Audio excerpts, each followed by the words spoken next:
So, a very warm and a pleasant good morning to everyone present here.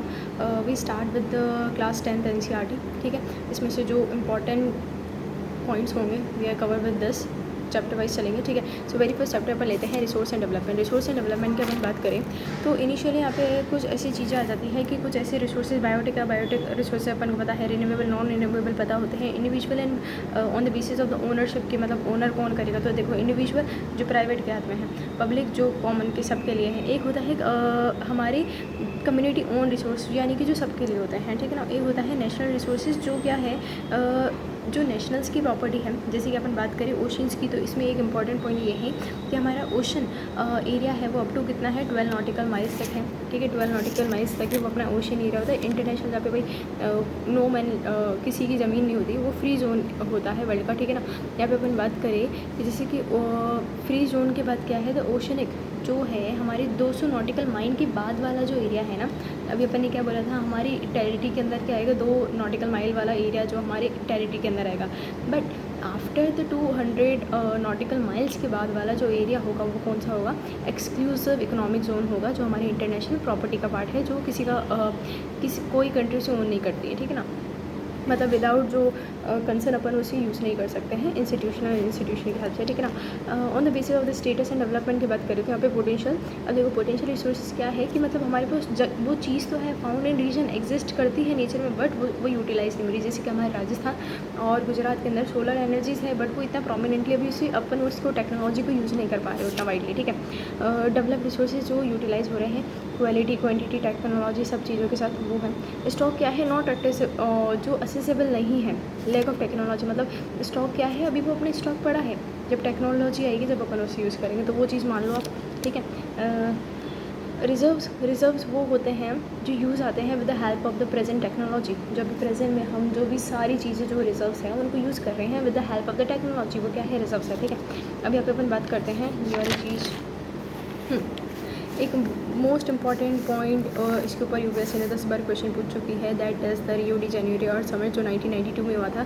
ये जो हमारा very first international earth summit था, जिसके अंदर यहाँ पे declaration of the global climatic change and the biodiversity declaration हुआ था यहाँ पे. और इसके अंदर हमने अडॉप्ट करा था 21st एजेंडा 21. और किसके लिए करा था कि भाई सस्टेनेबल डेवलपमेंट जो है 21st सेंचुरी में के अंदर लेके आएंगे. तो इस पर question many of the times आया गया है कि भाई कि ऐसी जो साइन हुआ था, एजेंडा 21 साइन हुआ था 1992 में, कहाँ हुआ था, ऐड कहाँ पर हुआ, तो ये पूछा गया था क्वेश्चन. तो ऐसा भी नहीं सीधा पूछ देंगे कि भाई फर्स्ट अर्थ समिट का नाम बताओ, ऐसा भी नहीं. उन्होंने भी क्वेश्चन ये पूछा गया था कि जो एजेंडा था 1992 में हुआ था वो किस जो कौन सी ऑर्गेनाइजेशन ने करवाया था, that is United nation conference on the environment and development. Again United nation conference on environment and development ने काम करा था.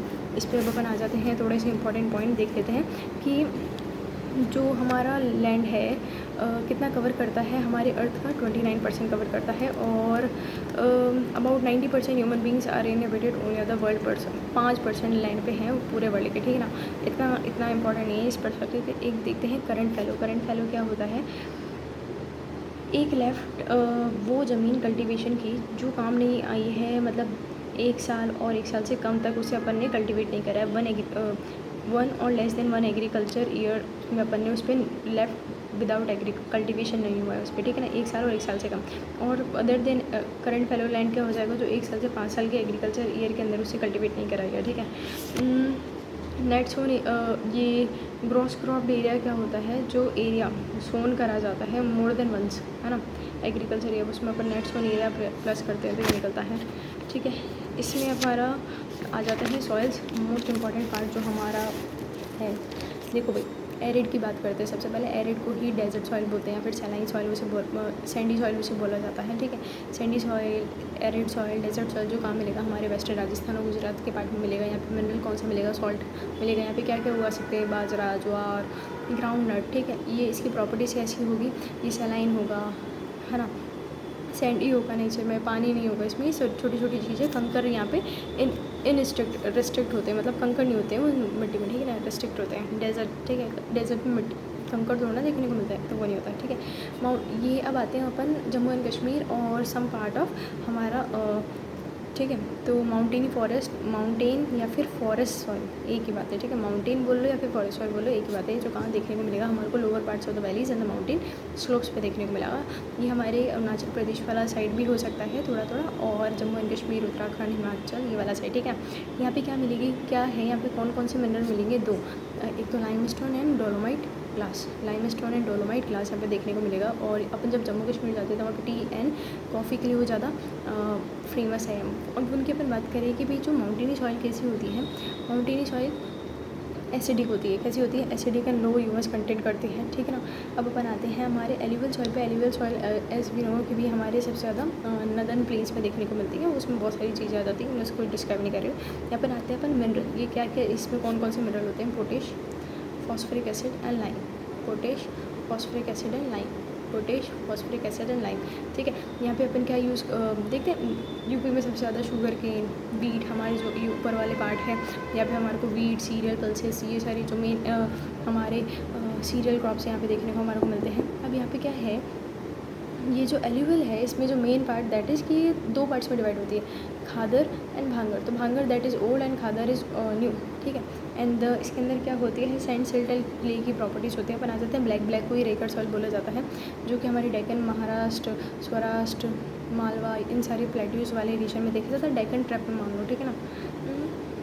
यहाँ पे कौन से मिनरल यहाँ पे हमारे को मिलेंगे, potash, lime, magnesium and calcium carbonate, potash, lime, calcium carbonate and magnesium, ठीक है। यहाँ पे क्या उगाते हैं सबसे ज़्यादा, कॉटन और ग्राउंडनट। यहाँ पे भी है ग्राउंडनट, हमारे एरिड में भी थी, ठीक है। यहाँ पे अब अपन बात करें तो ये किससे बनता है, लावा और क्ले से बनता है, hold moisture, black in colour, ठीक है ना, और स्टिकी होता है थोड़ा सा।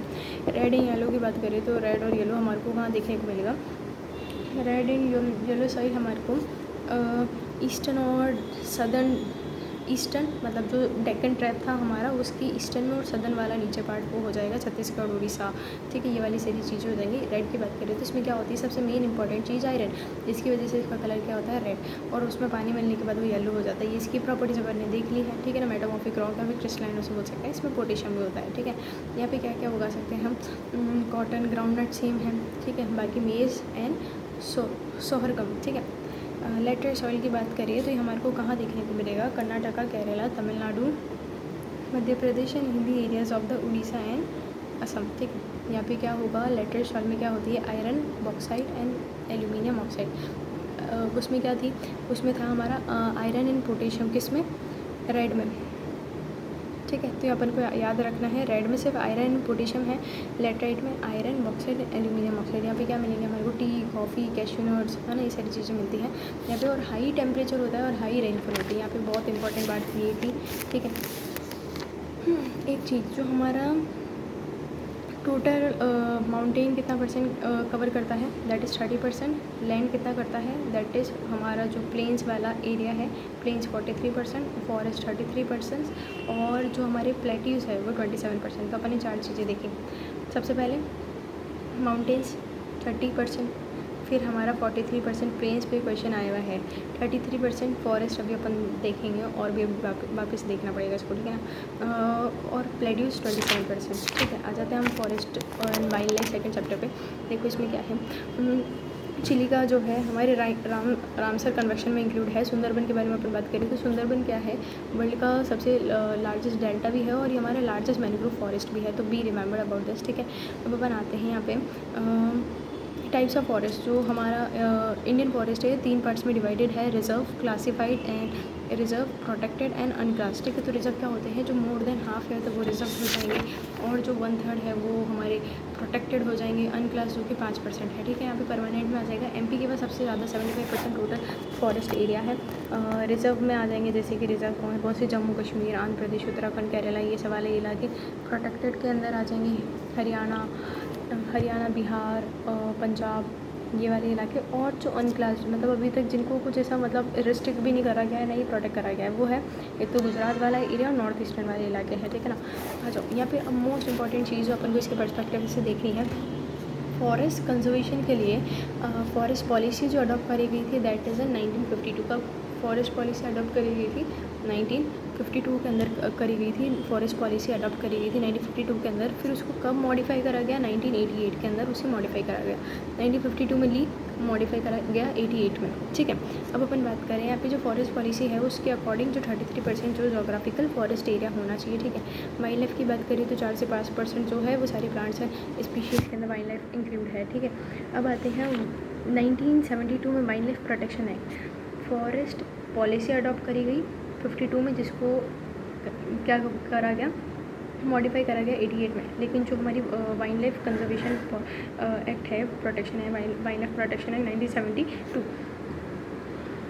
अब देखो जो most important question, at present हमारे पास कितने नेशनल पार्क्स हैं? तो 107 नेशनल पार्क हैं, जिसमें से जो 107 नेशनल पार्क दैट इज़ हमारा सिमलीपाल नेशनल पार्क है जो उड़ीसा का है, ठीक है। ये पहले इंक्लूड नहीं था सिमलीपाल, अभी 107 इंक्लूड हुआ है। 106 पे कौन सा है? रायमोना, जो कि कहाँ पड़ता है? असम में पड़ता है। रायमोना नेशनल पार्क जो कि कहाँ पड़ता है? असम में पड़ता है। ये अभी रिसेंटली इंक्लूड हुआ है, ठीक है। 105 जो है that is Dihang Patkai national park. Patkai वो कहाँ पे होते हैं? अरुणाचल प्रदेश, तो इससे आप थोड़ा सा असम्पशन लगा सकते हैं, ठीक है। बात करें वाइल्ड लाइफ सेंचुरीज अभी कितनी है हमारे पास? तो वाइल्ड लाइफ सेंचुरीज 573 सेंचुरीज हैं। आ जाते हैं हम प्रोजेक्ट टाइगर पे। तो जो प्रोजेक्ट टाइगर है जो कि कब इम्प्लीमेंट करा गया था? 1973 के अंदर। 1972 के अंदर क्या हुआ था? वाइल्ड लाइफ प्रोटेक्शन एक्ट 1973 में आ जाएगा हमारा ये। अब देखें यहाँ पे कि जो India and Nepal provide habitat to about 2/3 of the serving tiger population in the world. तो अपन से पूछा जाए कि जो इंडिया एंड नेपाल जो है वो 2/3 मतलब 2/3 जो पार्ट है वो सर्वाइंग टाइगर पॉपुलेशन देता है पूरे वर्ल्ड को, ठीक है। अब हम यहाँ पे बात करेंगे कुछ इम्पॉर्टेंट चीज़ की, दैट इज़ हमारे 11 out of 18 biosphere reserve internationally recognise with the framework of the UNESCO man and biosphere programme के तहत हमारे इंक्लूड हैं, ठीक है ना। सरिस्का टाइगर रिजर्व कहाँ देखने को मिलेगा? हमारे को राजस्थान में देखने को मिलेगा। और इन about 5 villages in the Alwar district of Rajasthan has been declared as 1200 hectares, ठीक है। बैरोदेव यहाँ पे हो जाएगा।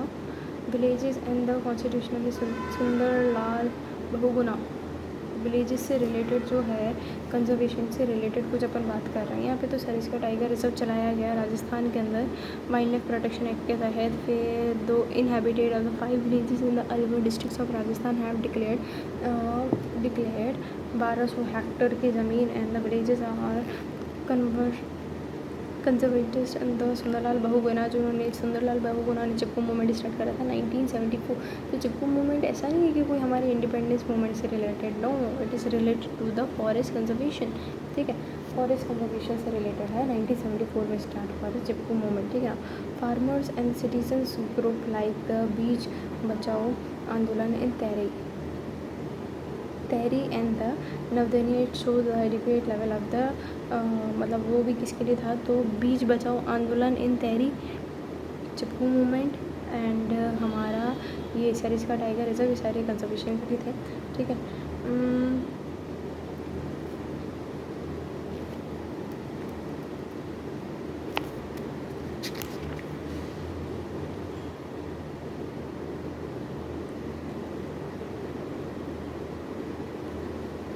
कुछ मेजर बायोस्फीयर रिजर्व्स है तो उसको थोड़ा सा एक बार देखेंगे, ठीक है, देखना है उसको। आ जाओ नेक्स्ट चैप्टर पे आते हैं, बहुत ज़्यादा इम्पॉर्टेंट है इसके पर्सपेक्टिव से, ये MCQ भी अपन देख लेंगे, ठीक है। आते हैं वाटर रिसोर्सेज पे। 96% जो है total volume of the water हमारे को देखने को मिलता है, जिसमें से 2.5% जो है फ्रेश वाटर है। 70% of the fresh water ice cover करता है। 30% store in the ground water, ठीक है। डोमेस्टिक कंजप्शन की बात करें तो डोमेस्टिक कंजप्शन जो है 8% ही अपन जो फ्रेश वाटर को कंजप्शन कर रहे हैं उसका। इंडस्ट्रियल कंजप्शन कितना हो रहा है? 22%। एग्रीकल्चर में 70%, ठीक है।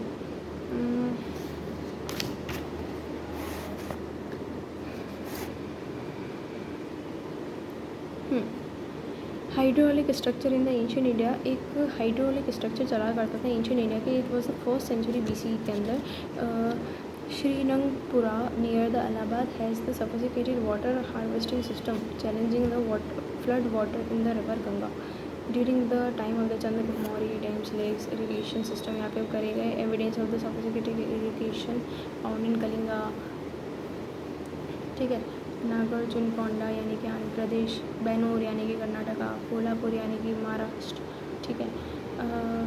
और 11वीं सेंचुरी के अंदर भोपाल लेक जो था one of the largest artificial lake बना हुआ था ऑफ द टाइम वॉज, उस समय बना था भोपाल लेक जो है ना, भोपाल के अंदर जो लेक बनाया गया था लार्जेस्ट आर्टिफिशियल लेक बनाया गया था 14th सेंचुरी के अंदर। द टैंक ऑफ हौस खास दिल्ली वॉज कंस्ट्रक्टेड अल्तुतमिश, जो हौस खास है ये टैंक है, क्या है, एक तरह का टैंक है ये, ठीक है ना। Delhi was constructed by the Iltutmish of the serving water to Shri fort area, Shri fort area उनका वो फोर्ट एरिया था उस समय का, ठीक है। यहाँ पे ये नर्मदा बचाओ आंदोलन ये पता ही है, नॉन गवर्नमेंट ऑर्गेनाइजेशन ने चलाया था, ठीक है। गुजरात में, हाँ, सरदार सरोवर, ठीक है। The popular Bhadu song in the Damodar valley regions narrates the troubles of face by, मतलब वो बद्दू सॉन्ग बताता है कि ट्रबल जितना फेस करा है लोगों ने उसके बारे में बताता है, ठीक है ना। It is related to the Damodar river, ठीक है, जो कि सौरो है, एक तरह का दुख है वहाँ के लोगों के लिए। कृष्ण गोदावरी डिस्प्यूट जो है, Krishna Godavari dispute objection raise by, जो किसने रेज करा था, Karnataka and Andhra Pradesh government. It is regarding the division of more water at the Koyna by the Maharashtra government for the multipurpose project for the downstream, ठीक है। तो अपन को याद रखना है जो कृष्णा एंड गोदावरी है वो किसके बीच का है, कर्नाटका एंड आंध्र प्रदेश के बीच का है, ठीक है, जिसके बीच में diversion of the more water किसको लेकर है, महाराष्ट्र कोयना, ठीक है ना। टेक्निक्स क्या है, अब टेक्निक्स पे आते हैं। रेन वाटर हार्वेस्टिंग के लिए build diversions like the guls and kuls, GULS guls and kuls, जो guls and kuls kul leads a circular village tanks in hill and mountainous regions, ठीक है। Built diversions like the guls and kuls kul lead to a circular villages, ठीक है। कुल नहीं बोलते, कुंड हमारे बोलते हैं कुंड, वैसे कुल क्या है, circular tank villages and the hills of mountain region and rooftop rain water harvesting जो हुआ करती थी, storage drinking water, particular Rajasthan के, भाई राजस्थान के लोग बड़ा बचाना पड़ता है उनको पानी, ठीक है ना। In the flood plains of the Bengal people develop inundation channels बनाते हैं। इन्यूडेशन चैनल्स किससे रिलेटेड है, पानी रेन वाटर हार्वेस्टिंग से रिलेटेड है। In the arid and semi arid region agriculture fields were converted into the rain field storage and the structures allows the water to stand in the moisture soil like the, यहाँ पे जो अपन को देखना है important चीज़ क्या है, जैसे कि कौन सी soil, khadins in Jaisalmer and the johads in the other parts of Rajasthan, ठीक है। एरिड और सेमी एरिड रीजन के अंदर agriculture field were converted into the rain field storage, ठीक है। अलाउ करती है वाटर को कि स्टैंड करें मॉइस्चर इन द सॉइल, किसके अंदर, खादिन्स, किसके अंदर, खादिन्स जैसलमेर के अंदर, in johads in the other parts of Rajasthan, ठीक है, johads other part of Rajasthan, ठीक है। Khadins in Jaisalmer and johads in other part of Rajasthan. तो डोंट बी कंफ्यूज, ऐसे कुछ वर्ड्स आते हैं तो वो आपको हिंट देते हैं, अपन को उस पर वर्क ऑन करना पड़ता है, ठीक है ना। Tanks and tankas in Rajasthan, particularly Phalodi, Barmer, Bikaner, है ना, यहाँ पे थोड़ा सा वो रहता है। पल्लर पानी इन राजस्थान, अच्छा, पल्लर पानी बोला जाता है। यहाँ पे एक चीज़ है कि baolis and the step wells और the harvesting water from the street during short and the scanty rainfall, step wells को ही बाउलीज बोला गया है यहाँ पे, ठीक है। आ जाते हैं अपन थोड़ा सा इसकी, मैं सोच रही हूँ एक अलग वीडियो अपन इसको अपलोड करें, है ना। ये मल्टीपर्पज़ के लिए मैं अलग वीडियो अपलोड करूँगी, इसको आप देख लेना।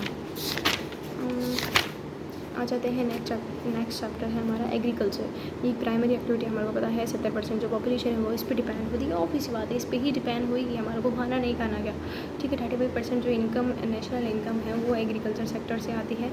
एग्री का मतलब होता है लैंड और कल्चर का मतलब होता है कल्टीवेट करना, तो एग्रीकल्चर यानी कि लैंड को कल्टीवेट करना, ठीक है। एग्री मतलब क्या होता है लैंड और कल्चर यानी कि कल्टीवेट करना, तो एग्रीकल्चर यानी कि लैंड कल्टीवेशन, ठीक है ना। ये जो है हमारा scientific growing production food feed ये सारी चीज़ जो है scientific growing plants and the science art and business, ये हमारा सारी चीज़ इस पर अफेक्ट करती है। बातें हम फैक्टर्स देखो, क्लाइमेट जैसा होगा, टेम्परेचर रेनफॉल उस पर डिपेंड करता है। रिलीफ कैसा ग्राउंड है, फ्लड प्लेन्स है कि नहीं है, सॉइल्स गुड है अच्छी है बुरी है क्या है, ठीक है ना। टेक्नोलॉजी मशीन्स हमारे को भाई कुछ भी काम स्टार्ट करने के लिए पैसा चाहिए होता है। कैपिटल मार्केट कैसा है, डिमांड भी है कि नहीं। अभी अपन मैं अभी उगा दूँ, मैं बहुत सारी कॉटन उगा दूँ, अभी इतनी कॉटन का क्या करोगे, तो नहीं क्या ही करोगे, है ना।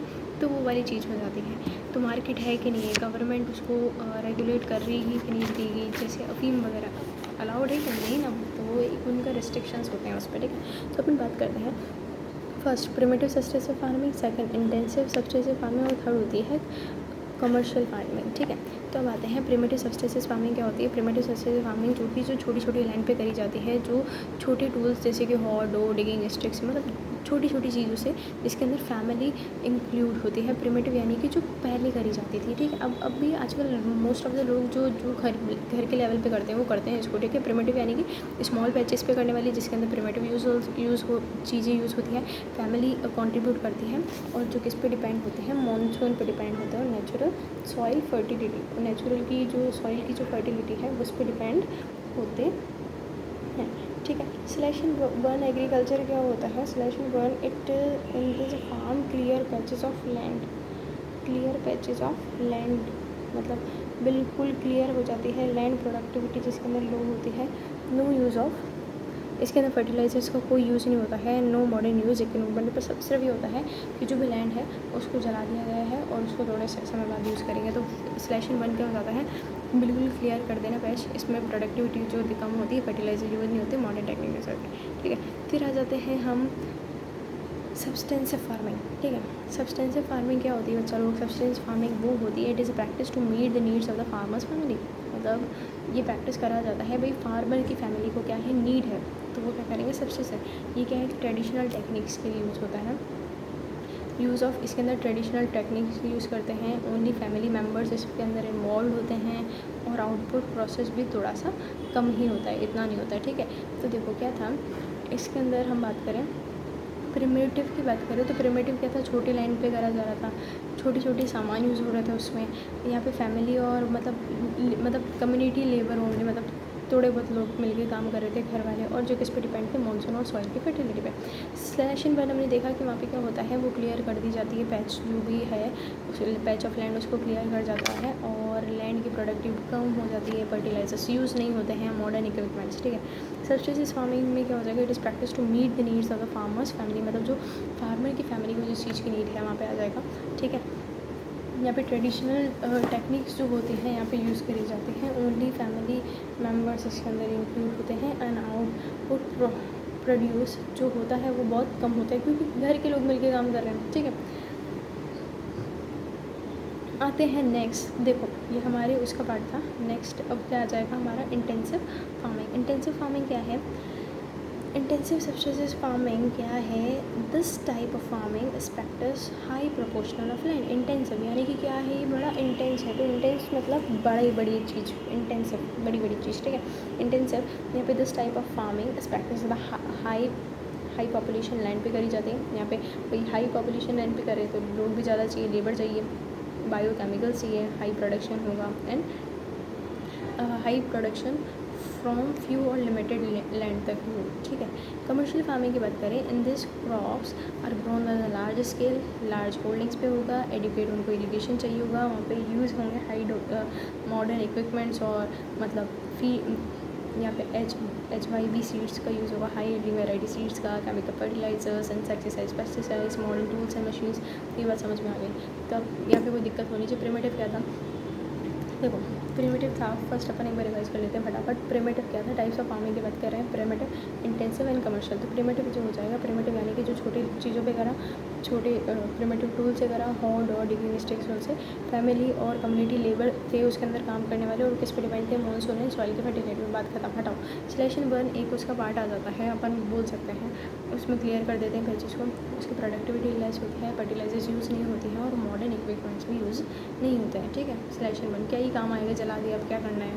मॉडर्न इक्विपमेंट्स कहाँ यूज़ करेगा जलाने के बाद? ठीक है। सब्सटेंसिव फार्मिंग क्या होती है? सब्सटेंसिव फार्मिंग मतलब जो अपना सब, अपन इसको थोड़ा सा वर्ड्स पे जाते हैं। सब्सटेंसेस यानी कि सब अपने असिस्टेंस के लिए काम करना, ठीक है ना। तो फैमिली प्रैक्टिस करी जाती है, फैमिली ऑफ मतलब फार्मर्स की फैमिली के लिए, ठीक है ना। ट्रेडिशनल टेक्निक यूज होती है, फैमिली मेम्बर इसके अंदर मिलकर काम करते हैं, प्रोडक्टिविटी लॉ होती है, ठीक है। इंटेंसिव सब्सटेंसिव फार्मिंग की बात करें तो हाई पॉपुलेशन के लिए करा जाता है, लेबर चाहिए होती है जिसके लिए बायोकेमिकल्स होते हैं, लेकिन it includes high production for the free from limited land जो होती है, वहाँ पे लैंड लिमिटेड होती है, ठीक है। यहाँ पे कमर्शियल की बात करें तो यहाँ पे लार्ज लैंड है, होल्डिंग ज़्यादा है, इरीगेशन सारी चीज़ें हो जाएगी, ठीक है।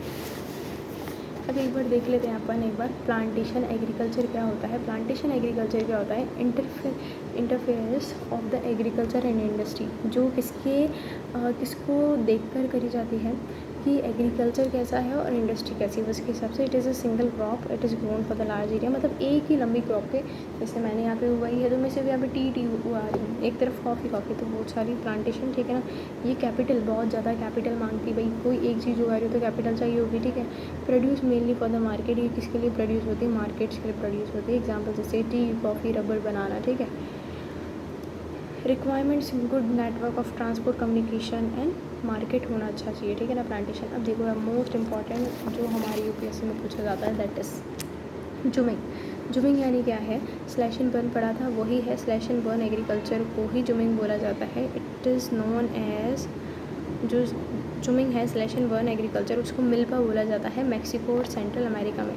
मैक्सिको और सेंट्रल अमेरिका, ठीक है। मैक्सिको जस्ट हमारे यूएसए के नीचे, और सेंट्रल अमेरिका वहाँ पे क्या होता है? मिल्पा, ठीक है।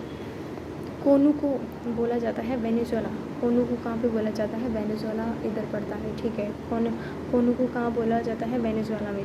रोका मैक्सिको के नॉर्थ अमेरिका के नीचे ब्राज़ील, ठीक है। ब्राज़ील, वहाँ पे ब्राज़ील में क्या बोला जाता है? रोका। मैसोल बोला जाता है, बिल्कुल सेंट्रल अफ्रीका के अंदर मैसोल बोला जाता है। लद्दाख बोला जाता है उड़ीसा, इंडोनेशिया सॉरी। रे बोला जाता है वियतनाम, इंडिया के अंदर। In India this primitive form of cultivation is known as bewar dhaiya in Madhya Pradesh. Bewar and dhaiya, जो देखो अपन ने वर्ल्ड की बात करी तो मिल्पा कहाँ पे बोला जा रहा था? मैक्सिको एंड सेंट्रल अमेरिका में बोला जा रहा था। कोनू को कहाँ पे बोला जा रहा था? वेनेजुएला में। रोका ब्राज़ील में, ले इंडोनेशिया में, ले वेनेजुएला में, लद्दाख इंडोनेशिया में, और मैसोल सेंट्रल अफ्रीका में, ठीक है। ये हमारे कुछ वर्ल्ड के थे। Milpa Mexico and Central America, conuco Venezuela में, रोका ब्राज़ील में, मैसोल सेंट्रल अफ्रीका में, लद्दाख इंडोनेशिया में, एंड वेनेजुएला रे वियतनाम में, ठीक है। इंडिया की बात करें तो बेवार एंड धाइया बोला जाता है in middle of the MP, ठीक है। मेवार एंड धाइया, बेवार BEWAR, मेवाड़ नहीं बोल रही हूँ, बेवार बोल रही हूँ।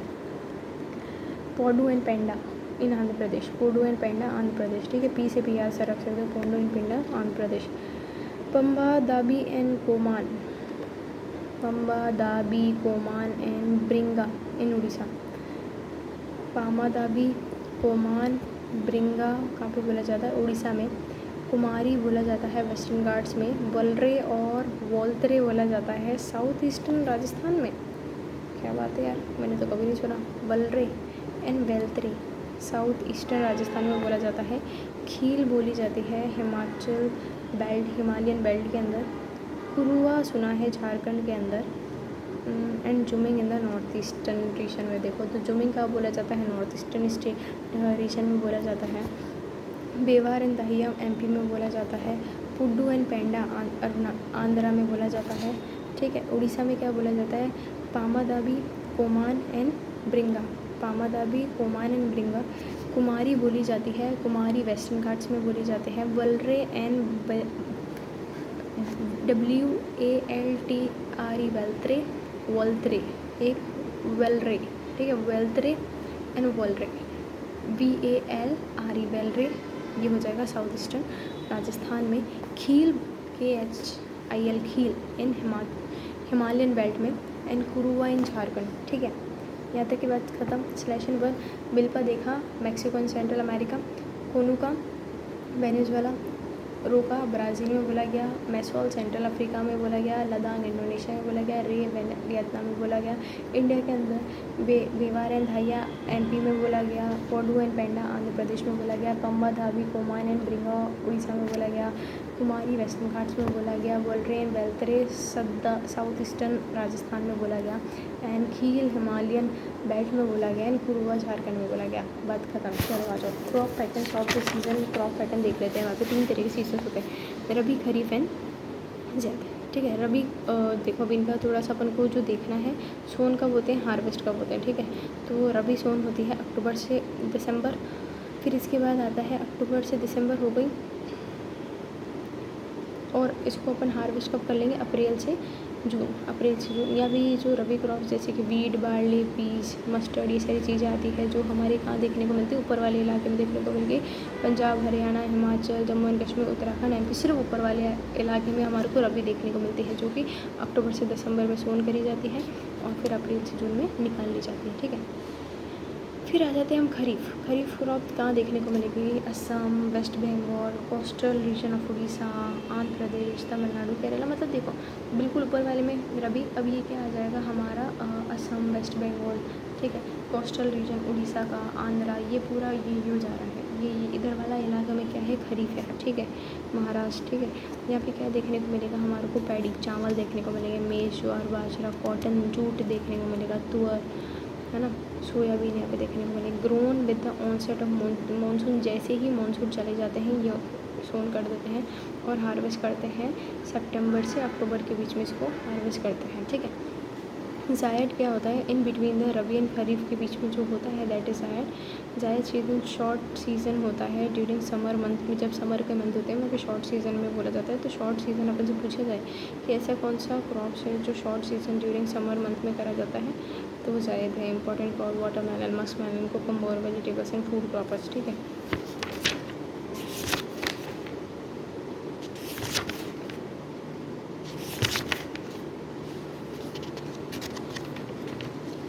दस मिनट देंगे तो अपन इसमें कुछ इंपॉर्टेंट चीज़ें हैं वो कंप्लीट कर लेंगे, कुछ मेजर क्रॉप्स हैं, ठीक है। तो आज ये राइस को देखते हैं फटाफट। राइस जो है सेकंड लार्जेस्ट प्रोड्यूसर है पूरे सेकंड लार्जेस्ट प्रोड्यूसर है राइस का, और फर्स्ट कौन है, चाइना। पहला राइस कौन उगाता है, चाइना, फिर हम उगाते हैं। ये खरीफ के अंदर आ जाता है हमारा, ठीक है ना।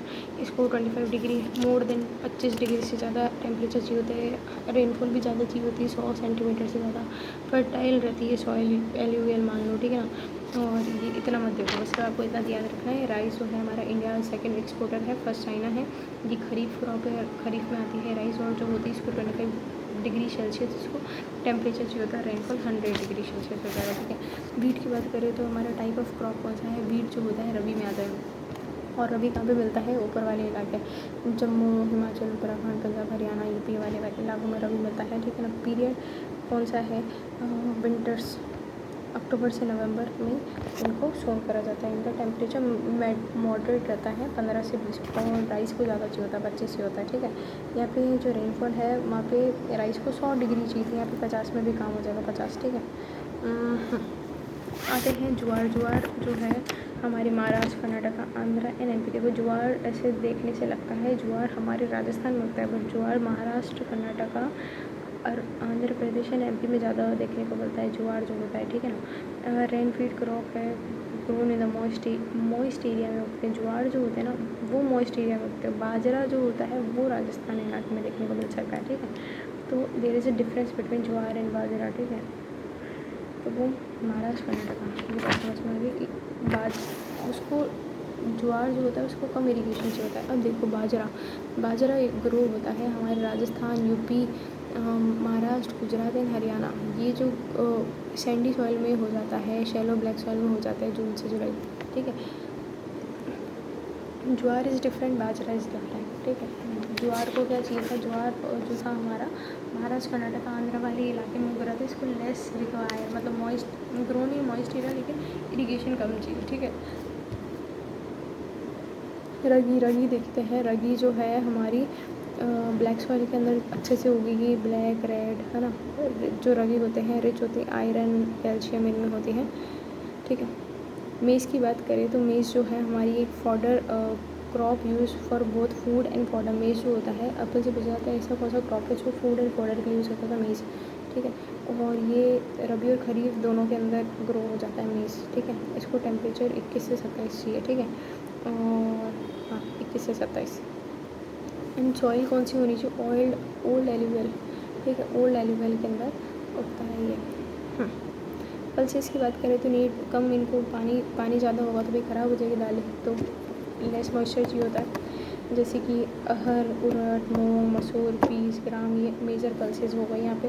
Growing areas MP, Uttar Pradesh, Rajasthan, Maharashtra, Karnataka का, ठीक है। एमपी, राजस्थान तो इसमें तो है। टेम्परेचर यहाँ पे 25 डिग्री सेल्सियस से लेके 30 डिग्री सेल्सियस चाहिए, और रेनफॉल भी ज़्यादा चाहिए यार इनको, 25 से 75, ठीक है। शुगर केन की बात करें तो शुगर केन जो है सेकंड लार्जेस्ट प्रोड्यूसर है हमारा ब्राज़ील के बाद में, सेकंड लार्जेस्ट प्रोड्यूसर, सबसे पहले प्रोड्यूसर वर्ल्ड में शुगर केन का ब्राज़ील, फिर हम, ठीक है। ग्रोइंग रीजन यूपी है ना, मोस्ट इम्पॉर्टेंट तो वही है। ट्रॉपिकल एज वेल एज सब ट्रॉपिकल रीजन्स में ये हो जाता है। देखो ट्रॉपिकल में क्या हो जाएंगे हमारे कौन कौन से इलाके आएंगे हमारे ट्रॉपिकल में, जैसे कि बिहार मान लो, यूपी मान लो, है ना, पंजाब मान लो, हरियाणा मान लो, सब ट्रॉपिक्स में आ जाएंगे हमारे महाराष्ट्र कर्नाटका, ठीक है, सब ट्रॉपिक्स, ठीक है। सोर्सेज ऑफ इससे क्या बनता है, शुगर, जैगरी, खांडेसरी, मोलिसिस है ना, मोलिसिस, ये सारी चीज़ें हो जाती हैं। Requires manual labour for the sowing harvest. Oil seeds की बात करें तो मेन ऑयल सीड्स ग्राउंड हो जाएंगे, use for the cooking medium and oil.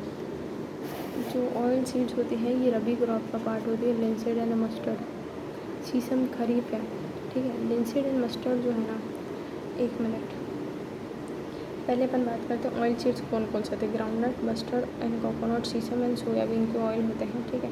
ये हमारी कुकिंग में काम आते हैं, कॉस्मेटिक्स सब में। देखो ऑइंटमेंट के लिए, अब देखो ग्राउंडनट की बात करें तो ग्राउंडनट मूंगफली, ये खरीफ है, खरीफ क्रॉप है। जो लीडिंग प्रोड्यूसर कौन है इसका, गुजरात, ठीक है। लीडिंग प्रोड्यूसर गुजरात है इसका। लिंसीड एंड मस्टर्ड की बात करें तो रबी क्रॉप्स होती हैं। ग्राउंडनट खरीफ है, लिंसीड एंड मस्टर्ड हो जाएगा हमारा रबी। एंड सीसम जो होते हैं, तिल जो है वो खरीफ है। जो north, kharif in north and rabi in south, मतलब तिल को ऊपर वाले तो खरीफ में मानते हैं और नीचे वाले रबी में मानते हैं, ठीक है ना। Largest producer in 2015 India was the second largest producer after China, ठीक है। टी जो है ट्रॉपिकल सब ट्रॉपिकल में देखने को मिलेगी, सेकेंड लार्जेस्ट प्रोड्यूसर है टी है इंडिया वाले, चाइना के बाद, ठीक है। तमिलनाडु, वेस्ट बंगाल, केरला, असम, यहाँ पे ज़्यादा देखने को मिलती है। कॉफ़ी जो है confined in the hill area ज़्यादा, कर्नाटका, केरल, तमिलनाडु। अरेबिका जो है गुड क्वालिटी है, ठीक है। अब एक बार देख लेते हैं अपन हॉर्टिकल्चर क्रॉप्स क्या होते हैं। Horticulture crops in India was the second largest producer of the fruits and vegetable after China, ठीक है। Important producers of the pea, cauliflower, onion, ठीक है। Producers tropical as well as temperate fruits हो जाएंगे, grapes, ये सारी चीज़ें, grapes, oranges, mangoes, bananas, lychee, guava, pineapple, apples, ठीक है। रबर जो है इक्वेटोरियल क्रॉप है but under special conditions. It also grown in the tropical and सब ट्रॉपिकल एरियाज में ग्रोन होती है। कल्टिवेट नीड मॉइस्चर, इनको मॉइस्चर की ज़रूरत होती है। रेनफॉल 200 से ऊपर चाहिए। देख लो सबसे ज़्यादा अपन ने पहले अभी देखी थी अभी तक राइस, लेकिन अब रबर 200 चाहिए इसको। टेम्परेचर 25 वही सेम चलेगा, इंडस्ट्रियल के लिए यूज़ आती है ना यार इसके, ठीक है। फाइबर क्रॉप्स जैसे कि कॉटन, जूट है ना, कॉटन, जूट, ये सारी चीज़ें हो जाएगी। Rearing of the silk worm sericulture माना जाता है। कॉटन जो है सेकेंड लार्जेस्ट प्रोड्यूसर है यार, क्या सब में कैटिन second largest producer, sugar cane का, राइस का, कॉटन का, ठीक है ना। Grown well drier Deccan plateau में होता है, ठीक है। खरीफ क्रॉप में आ जाता है। ब्राइट सनशाइन चाहिए होती है कॉटन को। जूट को गोल्डन फाइबर बोलते हैं और इसको हाई टेम्परेचर चाहिए होता है। ठीक है भाई, एक चीज़ देखो, अब कुछ जो है फर्स्ट 5 ईयर प्लान के तहत क्या होता है, during 60s and 1960s and 70s green revolution जो आता है technological and the white revolution, operation flood जिसको बोलते हैं। ठीक है, बस ये कुछ था यहाँ पे देखने में। एक है यहाँ पे Godan and Gramdan, Mahatma Gandhi declare Vinoba Bhave as a spiritual heir and practice.